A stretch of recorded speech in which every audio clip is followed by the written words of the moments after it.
va tous. Alors, une autre punition qui arrive si on ne prélève pas le maaser, c'est qu'il y a une épidémie mortelle qui va se répandre subitement dans le monde à cause de justement toutes ces punitions qui ont été mentionnées et qui ne sont pas applicables par un tribunal rabbinique. Ça veut dire que on est censé avoir un tribunal rabbinique et lui, il va trancher. Il va trancher des fois Chayav Karet, la mort par exécution, la lapidation, toutes ces choses-là.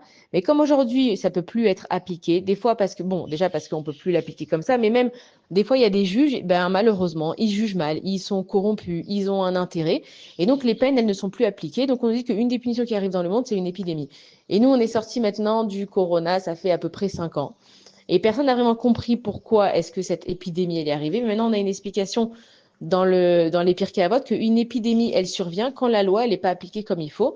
Et qu'une personne qui est juge, une personne qui est rabbin, une personne qui est en position de trancher, il faut qu'elle fasse attention de le faire vraiment pour Akadosh Baruch Hu. Maintenant, on va se dire, alors ok, ça ne nous incombe pas à nous, nous on n'est pas des juges, ceux qui sont avocats, bon, c'est une chose, mais en quoi est-ce que cette halakha, elle peut me parler à moi? C'est que tous les jours, nous, on est juges.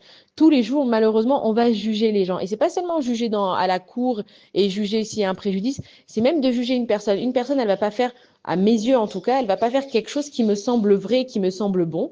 Et moi, je vais la juger. Il faut savoir que quand je juge une personne, pourquoi c'est tellement grave de juger une personne? Parce qu'à chaque fois que je juge une personne dans mes pensées, on sait que les pensées, elles ont une grande action. Marshava kemaase, la pensée, c'est comme une action, il y a marqué. Ça veut dire que si je pense à faire une mitzvah et que j'ai pas pu la faire, elle est comptabilisée comme si je l'avais fait. Heureusement que c'est pas pareil pour une avéra. L'Avera, même si je la pense, il faut vraiment la faire, sauf la Avodazara, sauf la pensée de faire de la Avodazara. Ça, c'est vraiment aussi dans la tête et c'est compté. Mais ça veut dire que quand je vais juger une personne, je vais ouvrir un dossier sur elle. Il va y avoir un dossier, voilà, une personne, par exemple, j'ai vu qu'elle n'a pas rendu la monnaie. Elle a peut-être pas fait attention. Et moi, dans ma tête, je me dis, non, elle l'a vu. Elle a compté ses pièces devant moi. Elle a vu qu'elle n'a pas rendu la monnaie. Donc, franchement, c'est une personne qui n'est pas très droite. OK? Qu'est-ce qui se passe? J'ai mis cette pensée-là dans ma tête. Il y a un dossier qui manque, attention, Tartampion, et ben, il a volé de la monnaie. Donc les anges, ils vont amener ce dossier chez Akadosh Baruch Hu. Dieu, il va le juger, mais il faut savoir que Dieu, il va poser la question, il va dire, OK, il n'y a pas de problème, je vais m'occuper de ce cas, mais qui c'est qui m'a emmené ce cas? Ah, ben c'est cette personne qui a pensé ça. Donc si cette personne, elle se permet de juger les autres, c'est que elle doit être clean à l'intérieur. Amenez-moi son dossier du vol, je vais voir si elle est clean. Donc en fait, quand je juge mal une personne, je suis simplement en train, bon, déjà, de faire du mal à la personne parce que je lui ouvre un dossier, mais en plus, même moi, mes actions, elles vont être examinées. Donc, quand on te dit qu'il y a des épidémies qui arrivent, ça peut être n'importe quoi comme maladie, il faut faire très attention dans nos têtes à être un bon juge. Soit tu juges pas, et si vraiment tu as un jugement, alors juge les caves et routes, juge en faveur de ton ami, parce qu'on a tous des circonstances atténuantes. Et d'ailleurs, Rabbi Levi Yitzhak de Berditchev, il était connu d'être Sangoran chez l'Israël. Il avait toujours des circonstances atténuantes pour le Ham Israël. On raconte qu'une fois, un Kippour, il voit un juif qui est en train de fumer. Et il appelle, il lui dit, hé, mon frère juif, il lui dit, qu'est-ce que tu fais? T'es en train de fumer à Kippour?